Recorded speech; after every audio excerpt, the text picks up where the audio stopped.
Parfois, il y a des smartphones qui sont vraiment ultra simples à recommander au plus grand nombre et c'est un petit peu ce que je ressens avec ce Pixel 10 Pro XL et par extension le Pixel 10 Pro. Et j'irai même plus loin en disant qu'avec ces smartphones, on sent vraiment à quel point Google veut se donner une mission quand même très compliquée, aller séduire non pas des gens qui utilisent d'autres smartphones Android, mais aller séduire des gens qui utilisent des iPhones. Et ça, c'est plus facile à dire qu'à faire.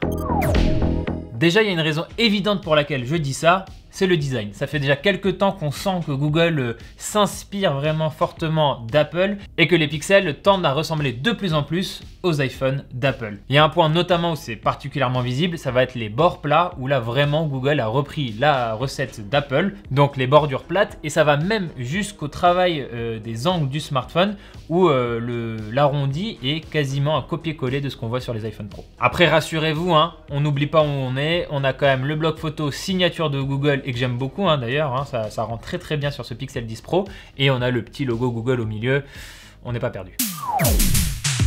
Autre point qui nous fait évidemment penser à Apple, c'est que le Pixel 10 Pro ici, il est compatible Pixel Snap. Et oui, sur tous les Pixel 10 et donc notamment sur ces Pixel 10 Pro, on a un aimant à l'arrière qui permet d'améliorer la charge sans fil. Hop, on a des accessoires qui vont venir se coller comme ça et charger votre téléphone. C'est beaucoup plus pratique, c'est beaucoup plus efficace et on aime beaucoup. Et regardez même, démonstration en temps réel, si je fais ça, on voit les aimants et regardez à quoi ils ressemblent.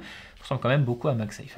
Alors attention, MagSafe et Pixel Snap, ça se ressemble énormément, mais il y a quand même des petites différences, donc il faudra faire attention si vous essayez d'utiliser un Pixel 10 Pro avec un chargeur MagSafe, vous risquez de ne pas avoir la même puissance des aimants, donc ce sera notamment important à vérifier si vous voulez l'utiliser pour un support voiture par exemple.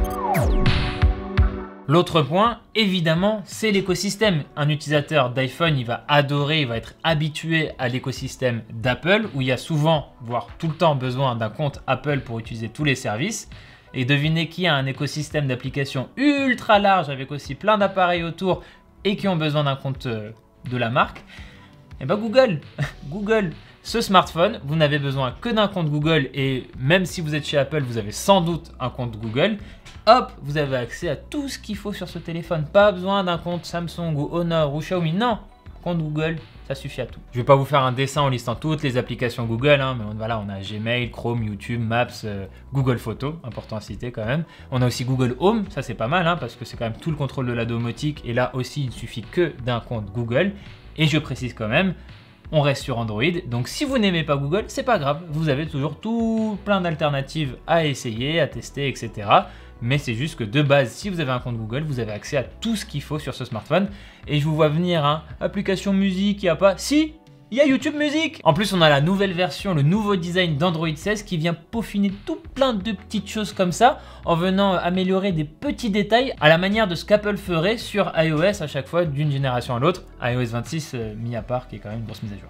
Globalement, l'interface c'est plus agréable, plus clair, plus joli. Il y a des effets de flou ici et là, des petits détails vraiment bien travaillés. On a du retour haptique optimisé. Plein de personnalisation dans tous les sens, je pense par exemple au panneau des raccourcis. Il y a vraiment un petit peu de mieux, un peu partout, et donc on aime beaucoup. Et là où Google fait fort aussi, c'est qu'on a sur ces Pixel 10 Pro la même promesse qu'Apple Intelligence sur les iPhones, mais sauf que ici la promesse, elle est tenue. On a ici un assistant intelligent Gemini qui est vraiment intelligent, j'ai envie de dire, qui échange vraiment avec vous, qui a de vraies interactions avec votre smartphone, avec vos applications. C'est bien intégré, c'est facile à activer, c'est plutôt intuitif. Et oui, évidemment, c'est pas encore parfait, loin de là, mais les avancées se font nettement plus rapidement que du côté d'Apple. Mais il faut préciser quand même qu'en France, sur ces Pixel 10, dans leur globalité, on a beaucoup moins de fonctions intelligentes que dans d'autres pays, je pense aux États-Unis notamment évidemment. Mais encore une fois, comme je le disais, les choses chez Google avancent beaucoup plus vite et on a déjà un vrai aperçu du potentiel de ces smartphones, alors que chez Apple, quel que soit l'endroit dans le monde, ça patine. D'ailleurs, il n'y a pas longtemps, j'ai discuté avec quelqu'un qui bossait dans un Apple Store et qui avait un iPhone évidemment depuis très longtemps et qui a fini par passer sur un Pixel 10 Pro, justement parce que côté IA, Apple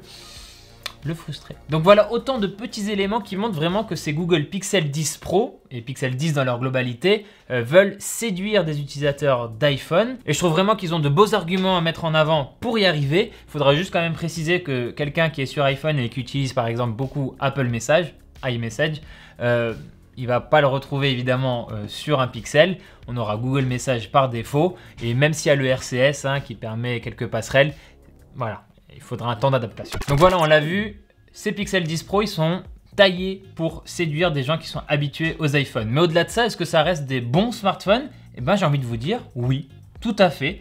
Je n'ai pas de vrais gros défauts à mettre en avant sur ce Pixel 10 Pro ou Pixel 10 Pro XL. La vraie principale faiblesse que j'aurais à souligner, c'est qu'en termes de puissance, clairement, on est en retard par rapport à la concurrence. Il est nettement moins puissant qu'un S25 Ultra, moins puissant qu'un iPhone 16 Pro de l'année dernière, par exemple. Donc ça, pour les utilisateurs les plus exigeants en termes de puissance brute pour certains usages, ça va pouvoir être un frein.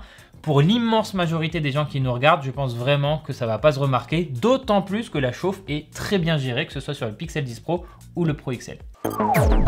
A l'inverse, là où il marque beaucoup de points, c'est côté photo, à la fois que ce soit dans le niveau des détails ou de la signature colorimétrique de Google, c'est vraiment très très bon et c'est très polyvalent. Je pense notamment aux photos de nuit qui sont canon, j'ai adoré même en selfie. Et attention, hein, quand je dis polyvalence, il faut savoir qu'on a un zoom x100.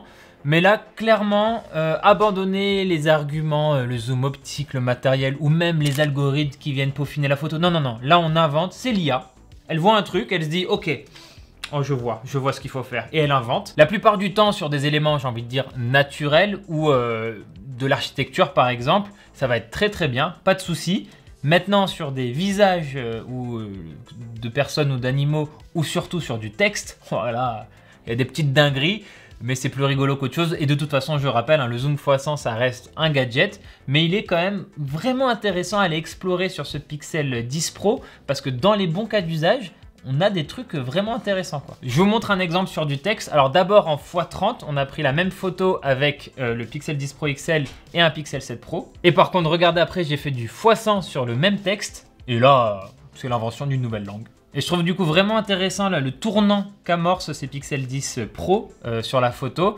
Parce qu'avant, quand on parlait de photos optimisées par IA, bah, c'était en fait un algo un peu malin, etc.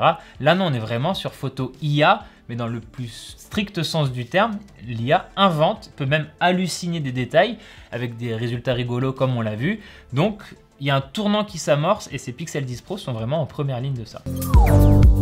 Et sinon, côté autonomie, ces Pixel 10 Pro sont, j'ai envie de dire, satisfaisant. C'est le mot qui me vient le plus rapidement à l'esprit pour parler de cette question, parce qu'ils ne sont pas non plus exceptionnels en termes d'endurance et ils ne sont pas catastrophiques du tout. C'est le bon smartphone, encore une fois, je pense, pour l'immense majorité des gens qui nous regardent. Maintenant, si vous voulez un smartphone très endurant, que ce soit la qualité première de votre smartphone, là non, c'est pas un Pixel 10 Pro que je vous recommanderais. Et avant de vous quitter, je vais quand même lister les différences qu'on a entre le Pixel 10 Pro et Pixel 10 Pro XL. Il n'y en a pas beaucoup, mais elles sont importantes. Déjà, évidemment, on n'a pas la même taille d'écran, 6,3 pouces pour le Pixel 10 Pro, 6,8 pouces pour le Pixel 10 Pro XL. Et ça joue évidemment aussi sur la dimension et le poids. Le Pixel 10 Pro, il a un côté beaucoup plus mignon, beaucoup plus pratique pour les petites mains. Ça ne m'a pas gêné sur le Pixel 10 Pro XL, sauf quand j'avais la coque. Avec la coque, le Pixel 10 Pro XL, il commence un petit peu à me gêner dans la main. Je trouvais ça pas toujours confortable. J'ai pas eu de souci avec un Pixel 10 Pro classique. Autre point, cette différence de taille, elle a évidemment une incidence sur la taille de la batterie. On est sur 4870 mAh pour le Pixel 10 Pro et 5200 mAh sur le Pixel 10 Pro XL. Mais qui dit plus grand écran dit évidemment plus grosse dépense d'énergie.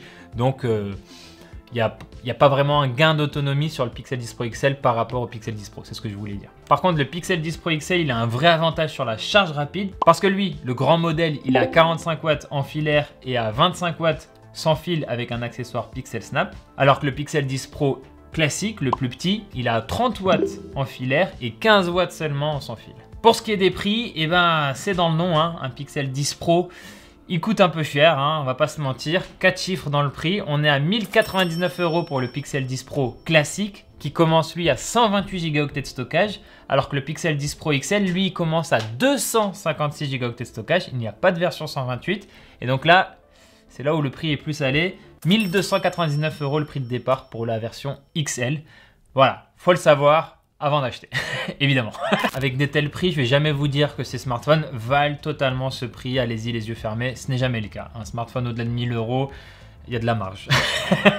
Donc soit vous essayez de le trouver avec un bon plan, une offre commerciale, et je suis sûr que ça arrivera. Soit vous pouvez aussi vous tourner vers le Pixel 10. Et le Pixel 10, en fait, il faut surtout savoir que même s'il a un zoom optique, et c'est franchement très intéressant, niveau matos photo, on est quand même un cran en dessous. Ça se ressent dans le rendu photo. Ces Pixel 10 Pro sont meilleurs et ça se voit directement. Et en plus de ça aussi, il y a 2-3 choix techniques où le Pixel 10 va faire des compromis. Je pense par exemple à la connectivité.